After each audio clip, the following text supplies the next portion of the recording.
Olá, bom dia, turma. Tudo bem com vocês? Estamos aqui de volta. Eu falei com vocês no sábado porque tive um probleminha e não deu para eu gravar minha aula. Mas sábado que vem agora nós vamos pagar essa aula, tá certo? Muito bem. Meus amigos, hoje nós vamos estudar o capítulo 5, que fala do Egito e fala de Cush, tá certo? Hoje nós vamos falar sobre o Egito, na próxima aula a gente trabalha o Império de Cush. Foram dois grandes impérios na África. Pois muito bem, o continente africano, antes do europeu chegar ali e dominar aquilo ali, lá existiam várias formas de organização política, tá? E a gente hoje aqui nós vamos falar sobre as aldeias, que era uma forma de organização política, nós vamos falar sobre as cidades-estados, vamos falar sobre os reinos e vamos falar sobre o império. As aldeias, o que eram as aldeias? As aldeias eram um grupo de pessoas que viviam ali, todas elas com laços familiares, e viviam todo em torno de um líder. Esse líder era ele quem julgava as pessoas, ele era uma espécie de juiz, e era ele também quem distribuía terras para as pessoas. Então todo mundo ali era reunido em torno desse líder das aldeias. E as cidades-estados, o que era? Cidade-estado nós já estudamos sobre isso aí. A cidade-estado é aquela cidade, algumas delas eram muradas, cada uma com seu próprio governante.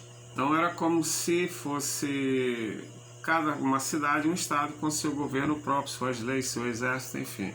Daí cidades-estado. Tinha os reinos e os impérios muito parecidos, essa organização política. É a reunião de várias aldeias, de cidades, aonde uma comanda todas elas, normalmente a mais poderosa, com um chefe, né? No caso do império era o imperador, no caso dos reinos eram os reis. Então essas duas são muito parecidas, mas existiam essas quatro principais: aldeia, cidades-estados, reinos e império. No Império Egípcio, as aldeias elas eram chamadas de nomos, tá certo?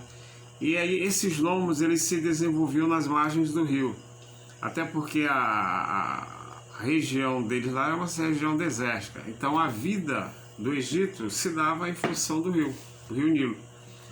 E aí desenvolveu-se dois nomos poderosos, tá? Tinha o Alto Egito e tinha o Baixo Egito.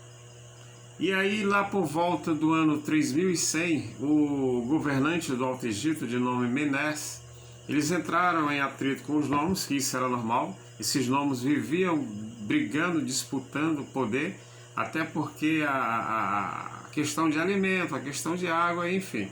Quando um nomo desse estava prosperando, era comum ele ser atacado por outros nomos para roubarem alimentos, enfim, para se apoderar das riquezas do outro. E aí, numa dessas, em 3100, o Alto Egito, comandado por Menés, dominou o Baixo Egito. Aí unificou tudo, né? E nascia assim o Egito antigo. Não tinha mais Alto Egito e nem Baixo Egito, nem a questão dos nomes. Agora era Egito. E Menés vai ser então o primeiro faraó egípcio. Tem livro que fala Menés ou Narmés, mas é mais conhecido como Menés. Se torna então o primeiro faraó do Egito.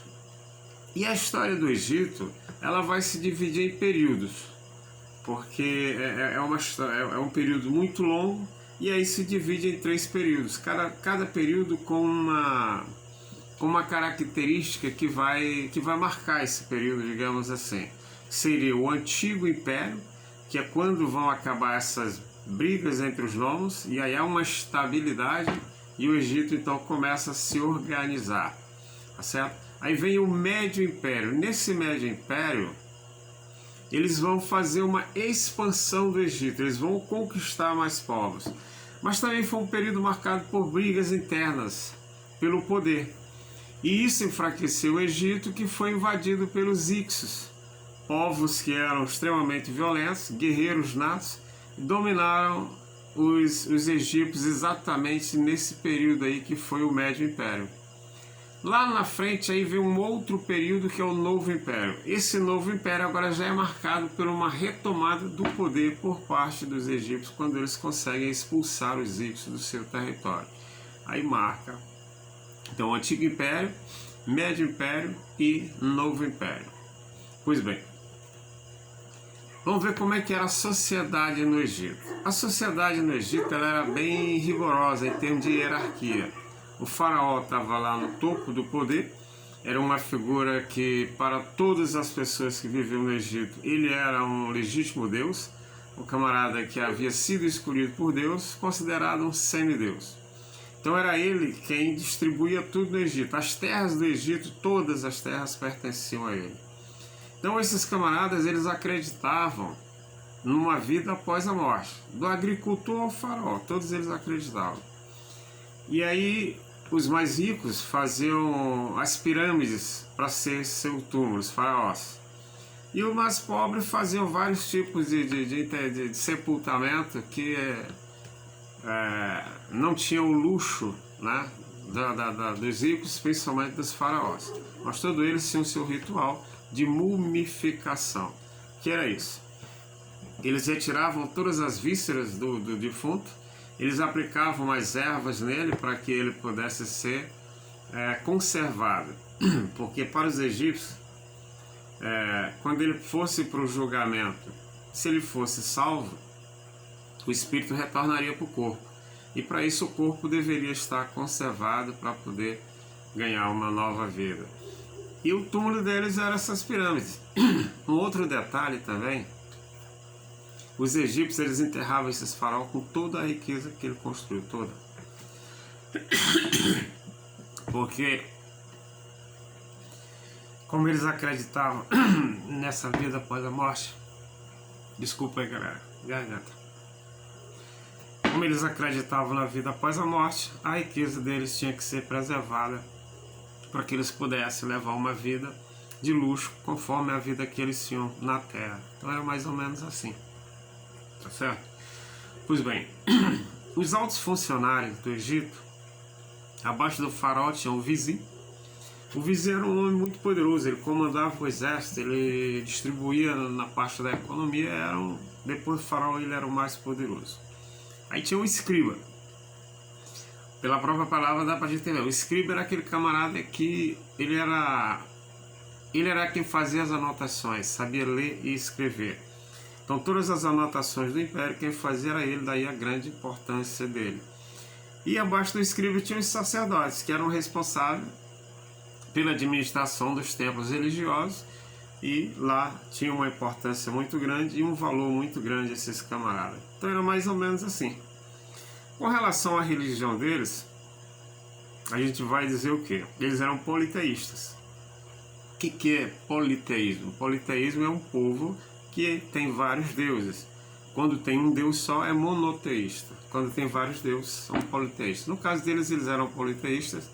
E os principais deuses deles eram o Amon-Ra, que é considerado o criador do universo e de todas as coisas.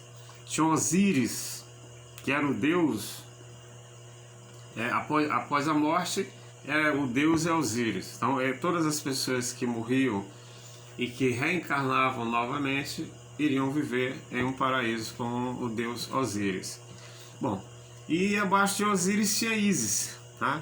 Ísis era irmã de Osíris, irmã dele que casou com ele, porque no Egito Antigo o faraó casava com a própria irmã, que era uma maneira deles não misturar o sangue. Porque, como eu disse para vocês, essa família era uma família vista como semideuses, então não podia misturar o sangue. Então eles casavam com a própria irmã. Talvez por conta disso eles contraíram doenças muito cedo e quase todos eles morreram muito jovens. Por conta, talvez, muito provável, sim, a ciência hoje ela é clara nesse aspecto, por conta desse casamento dentro da própria família. Muito bem, e o Osíris e a Ísis eles tiveram um filho que também era Deus, que foi Horus. Então esses eram os principais deuses deles, Amon-Ra, Osíris, Ísis e Horus. Tá ok, galera? Então é mais ou menos isso aí que a gente vai ver sobre o Egito. E na próxima aula nós vamos falar sobre o Império de Kush. Também é uma história muito bonita, tá certo? E que a gente vai fechar o capítulo com Kush. Eu vou passar a atividade, eu vou mandar uma atividade, que é uma provinha básica nossa, e é onde a gente vai adquirir mais notas para a gente fechar o bimestre, ok? Um abração E um bom dia para todos vocês. Valeu!